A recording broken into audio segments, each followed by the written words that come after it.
Welcome to Eye on KELOLAND Rewind. I'm Maddie Paul. From an area cold case to a summertime favorite in Sioux Falls, we have a lot of stories to share with you today. First, it's a story of growth. Call to Freedom started in 2016 with just volunteers and no staff. Today, the nonprofit that helps people impacted by human trafficking and commercial sexual exploitation has nearly 30 employees. Last year, it served 327 people. Kelly Volk takes us inside Call to Freedom's new location to see how it will better serve survivors. Heather isn't sure where she'd be today without the help of Call to Freedom. The human trafficking survivor, who wants us to only use her first name, got out of a bad situation in Tennessee years ago. If my Romeo or my master wanted to lend me out to a friend, wanted to lend me out to a party of friends, that I had no say-so over it. It was pretty much like strap a collar on a dog. She ended up getting connected with Call to Freedom, where they helped her with things like finding a place to live, employment, even regaining custody of her children. They've backed me every step of the way, and occupational therapy, teaching me how to budget, teaching me how to be independent, teaching me how to do the bus system, just so many things that they've helped me, to regain that independence. Now the organization has even more space to help people who have been in Heather's situation. Call to Freedom moved into its new outreach center last month. The nonprofit had been operating out of 2 locations before the move. And we outgrew both of those locations. We would have more than 3 clients come in, and we would struggle for meeting rooms, being able to provide services that the way we knew they should be offered. Greg and Sherry Carmen and another benefactor bought the building in southwestern Sioux Falls. Sherry is also the board chair for Call to Freedom. We needed an immediate, and so the building is purchased. We've been very fortunate in life, and it's like, there's a need to give back, and what better cause than helping humans that are having a difficult time in life. Call to Freedom will fundraise to buy its new building from the benefactors. The space is more than 13,700 square feet, about 4 times the space of the 2 previous locations combined. If somebody needs to talk to each other, they're down the hall, they're not across town. The resources are there. It'll just make everything so much more efficient. We have room to grow. Call to Freedom will now be able to offer more services on site, such as laundry and showers, which are currently in the works. We'll have the ability for day stay rooms as well, where they can just sleep for a short period of time and rest and be able to think and really think about their next steps as far as safety and basic needs. The Outreach Center also features this space where survivors can get items like clothes and shoes. These services are an important part of helping people impacted by human trafficking. If survivors think that you cannot meet their needs, they will leave. And there's much more to come at this new center. We're not done with the vision. We also want to add play therapy rooms, sensory rooms, specialized program rooms within this location. As Call to Freedom looks to the future, Heather's story is a reminder of the difference the organization has already made in people's lives. I feel very grateful. Grateful to be alive and grateful that God's placed such, great, obedient people who've answered the call, because it is important and it's not an easy thing to do. With Eye on KELOLAND, I'm Kelly Volk. There is a bus stop across from the street of the new location, which will help clients who don't have a car. If you'd like to help Call to Freedom, just use the link in this story on KELOLAND.com. In our next Eye on KELOLAND, the 85 area veterans who recently visited the memorials of Washington, D.C. with the Midwest Honor Flight traveled to the nation's capital just days after a notable anniversary. Less than a week before their journey came the 50th anniversary of the end of the Vietnam War, and nearly all veterans on Mission 24 served during that era. KELOLAND's Dan Santella joined the veterans on their journey to the nation's capital as those veterans reflected on their service. The waiting list to go on a Midwest Honor Flight trip is sizable, and when it's finally time to fly out to Washington, the journey's different stops are substantial. When the day comes, it's kind of overwhelming. Arlington was wonderful. It's It's almost like a religious experience. For veterans of the Vietnam War era, the trip can offer a welcomed contrast. Seeing all the tribute and people that say thank you to you, thank you for service, because we didn't get that when we came home. I was also called up for Desert Storm, and when we came back as the unit, that was a lot nicer because we were well greeted at the Sioux Falls Airport, which we never got from Vietnam, you know. For Sam Marty of northwestern South Dakota, service with the Army in Vietnam meant stepping on a landmine and surviving. They figured that why it didn't kill me is because it was planted upside down. The blast left shrapnel in his head that's still there. I'm no hero. The heroes are the ones that, didn't get to come back and have families, didn't get to become grandparents. They're the heroes. The 77-year-old Purple Heart recipient is thinking about some of them today. Especially those two guys that the first day I was over there that got blew up. I think about them probably every day because their families couldn't even have an open casket. The wall at the Vietnam Veterans Memorial features more than 58,000 names of lives lost or missing in action. 80-year-old Army veteran Daryl Whitmore of the Custer area, who served in Vietnam, had rubbings made of names etched into the granite. There's William Zamanek, a good friend, as well as Curtis Anderson, a friend whose funeral he attended, and James Wright, whose sister he knows. They were part of communities and families, and when they got lost in Vietnam, it affected their families for the rest of their lives. The end of the Vietnam War profoundly impacted him. In 1975, I sat in front of a television and watched the fall of Saigon, and I think it was the saddest day of my life. The experience on this trip, almost exactly 50 years later, is different. I've had 2 or 3 people from my community that have done it, and they said it's going to be the most special day, and it has been. With Eye on KELOLAND, I'm Dan Santella. Still ahead, they're getting ready for the start of the new season at Levit at the Falls. There are always opening night butterflies when it comes to the start of the season. How crews are preparing for Memorial Day weekend, next in Eye on KELOLAND Rewind. Welcome back. Prepare for another season of free outdoor concerts, courtesy of Levit at the Falls. In this Eye on KELOLAND, Perry Groten shows you some of the pre-concert preps. Spring cleaning has been taking center stage at Levit at the Falls. As you can imagine, when we first show up here at the Levit Shell, it's full of spiders and a lot of dust. So it really is just about dragging everything out, cleaning it top to bottom, making sure it's show ready. But it's not just spiders greeting the staffers. Plenty of butterflies are floating around as well. There are always opening night butterflies when it comes to the start of the season. The recent wind and rain have added to the challenges of preparing the Levit stage for Friday's opening night. Even pre-season, sometimes the weather can mess with our timing a little bit, but we're always just making sure we can get it ready for that first show night. This is Jeff Vienekamp's first time pulling cleanup duty as the Levit's new operations manager. I guess that's my hardest challenge is I'm bringing something out, opening up a box, going, what's in here? Oh, what do we use this for?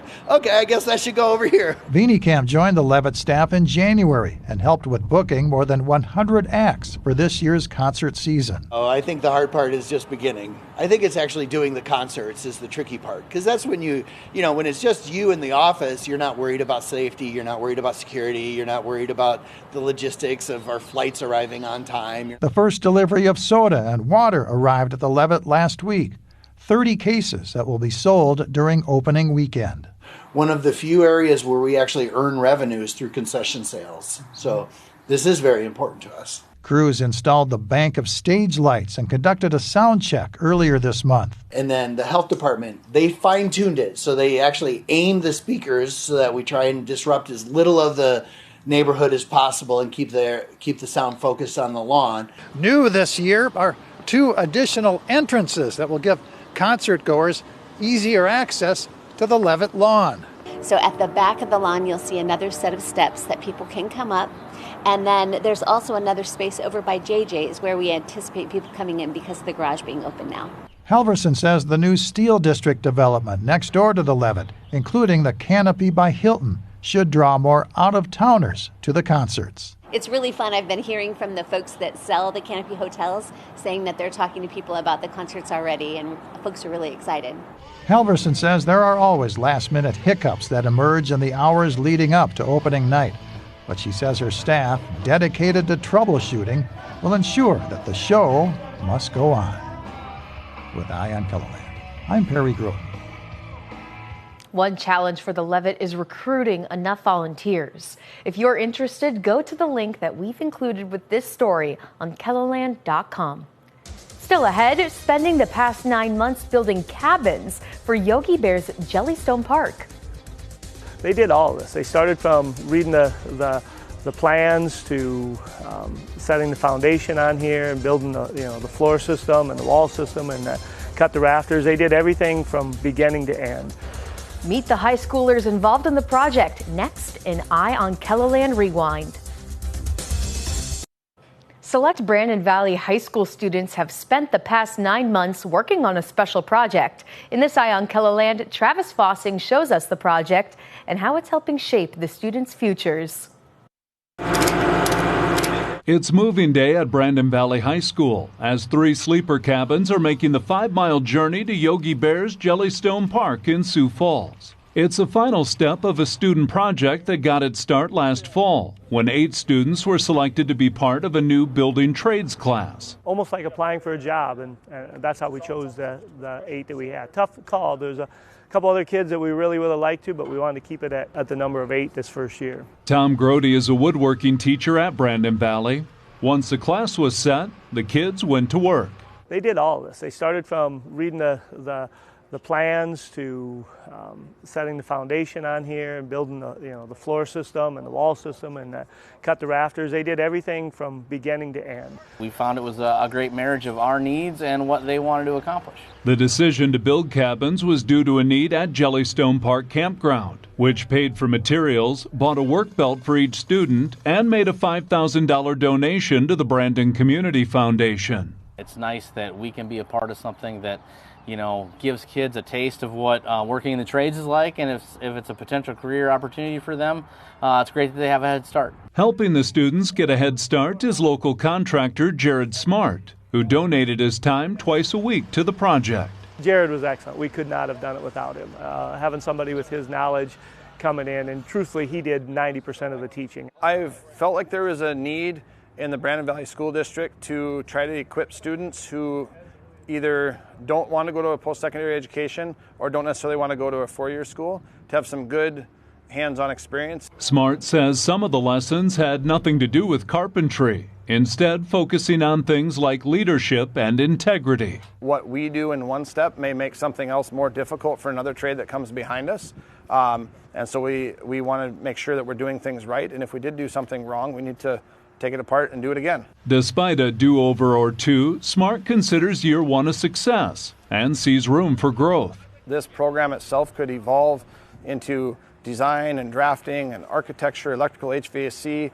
There's so many different facets of construction that this program could grow into. My dad and Mr. Grody laid out what had to be done, and we'd get it done. Jared's son, Luke, who graduated from Brandon Valley earlier this month, was among the students picked for the project. Building something, doing something with my hands, and learning about a career field that I'm interested in. Luke currently works for his dad, but plans to go to college for business administration. Working for him and someday for myself was what I would like to do. I just like to be hands-on, working hard.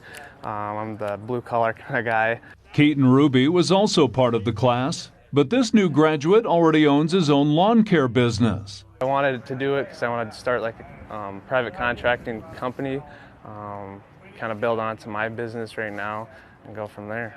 When it comes to building a cabin, Ruby says he's a framer, not a finisher. I love framing. I love doing heights, so I like to do the roofing, sheeting. That's kind of my aspect of things. And he's proud of the finished product now on display at Jellystone Park. I had a vision of what it was, and we stuck to it, and it definitely turned out how we wanted it. The year-long project also marks Tom Grody's last hurrah as a teacher. He's retiring after 31 years. It was a fun way to go out. I mean, being able to work outside and work with these kids on this project and get to know the kids a little bit better since you have such a smaller class was a fun way of doing it. Grody says his departure won't stand in the way of progress. I think it's a class that's needed, and I think with Jared volunteering his time, we can expand it more, and I foresee this growing and growing each year. My goal is not to see it be a lateral program for next year, but be taking a step forward closer to eventually being able to build a house. Allowing students to build for their present and their future. With Eye on KELOLAND, I'm Travis Fossing. Up next, it's a murder mystery in northwest Iowa that has gone unsolved for almost 50 years. We're talking about the death of Wilma Nyson, whose body was found in 1978 in a ditch just outside of Rock Rapids. KELOLAND's Don Jorgensen has an update on this cold case. Chrissy Atkinson walks quietly across the cemetery near Rock Rapids with a bouquet of roses to place at her mother's grave. I want to know who killed her, and I want to know why. Her mother, who worked as an escort and dancer out of Sioux Falls, was found murdered in a ditch just outside of Rock Rapids. Her feet were tied together. Atkinson, who lives in Kansas City, has been actively looking for answers for almost 20 years and has constantly been calling the Lyon County Sheriff's Office to get an update on the cold case. I was finally able to meet with the new sheriff and with the investigator.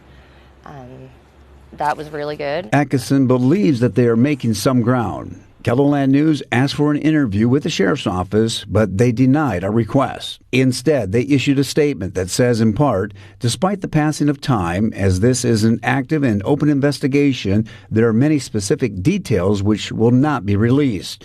Doing so could compromise the investigation. It goes on to say the investigation team continues to seek out forensic solutions which may lead to additional information for investigators. They're still working on it, thankfully. They have amplified DNA, but it's not enough to put into CODIS. CODIS is an acronym for Combined DNA Index System, which is a database for DNA samples of convicted offenders. The FBI's criminal database doesn't support amplified DNA, so that evidence hasn't been of any use. But they're still hoping technology will change and finally pinpoint who killed Atkinson's mom. What frustrates you the most? Not being able to help in some way. I want answers. The Iowa Attorney General's Cold Case Unit is getting involved by distributing a deck of cards with pictures and names of victims. And those are going to jails and prisons in the hopes that somebody would be like, oh, hey, I know that person. Wilma is the Six of Hearts. I'm just here to support Chrissy in any way that I can. Amy Kelly, who is a homicide and violent crime advocate with the Family Crisis Center in Sioux Center, says if and when there's ever an arrest, she'll be there to assist. We will be involved as much or as little as our clients ask for us to be. We're client driven, so if they want to talk to us once and then again around the time of a trial, that's fine. Or sometimes we meet with them every week, or it's just whatever they're needing at the time. And just like Atkinson, she is hoping new DNA technology will be discovered and bring the family some closure. You know, we've got some new people in, like the new sheriff in Lyon County, with the cold case task force. I mean, there's fresh eyes looking at this, so I think I'm pretty hopeful. Atkinson wants to be more involved, but in the meantime, she'll keep putting the word out on her social media pages and podcasts. Anyone that can listen about her story, I'll tell, because hopefully, I mean, someone out there has to know something about it. It's just a matter of finding the right person.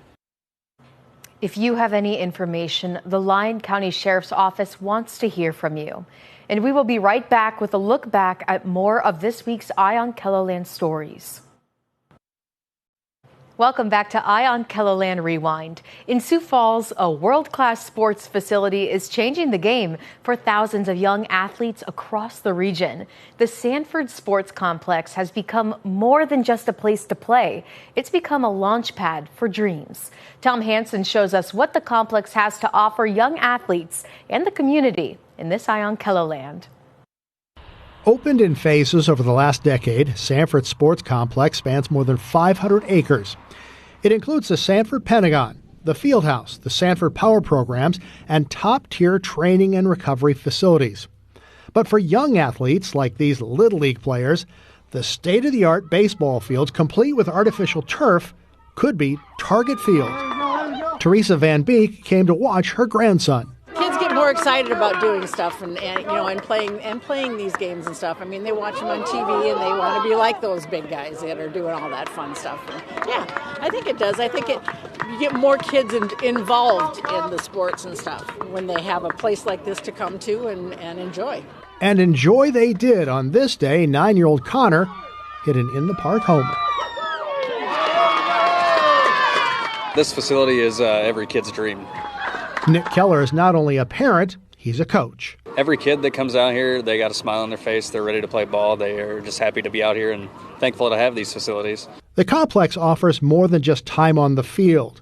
More than 1,000 athletes train here weekly. The complex offers specialized programs in everything from basketball to volleyball, strength training to sports psychology. We met with Todd Kolb, the director of Sanford Sports Academies, inside the huge field house. I think one of the things that's important is that, we're here for all kids. We're, not just the elite, not just the kids who have a lot of money. We're here for everybody. And we do that like we were doing today, where we have one of the elementaries from Sioux Falls coming out and doing their field trip day. We also have a scholarship program where kids can apply for scholarships to do our camps and do our clinics, maybe be on one of our travel teams. And so we're really making an effort to broaden our horizon so that the complex is really more for the entire community. The newest addition are the Diamonds. The 10 new fields were part of one of the largest outdoor turf projects in the country. All fields include lighting for night games, digital scoreboards, and live streaming capabilities. As the Sanford Sports Complex continues to evolve, its impact on youth sports is becoming clearer, and so is its impact on the city and what it has to offer as a place to live. Just this last weekend, we had several teams from out of town in several different sports. One example I remember from the Fieldhouse experience playing on 7-on-7, parents from Omaha was like, we never knew you guys had the Fieldhouse, let alone the Pentagon or all those outdoor fields. This place is amazing. And again, those are for Sioux Falls. Those aren't just for Sanford Health. That's a sense of pride I hope the community understands. Like, we're here to invest in that for the community as well. With Eye on KELOLAND, I'm Tom Hansen. More is planned for the Sanford Sports Complex, from apartments to retail stores to restaurants and even hotels.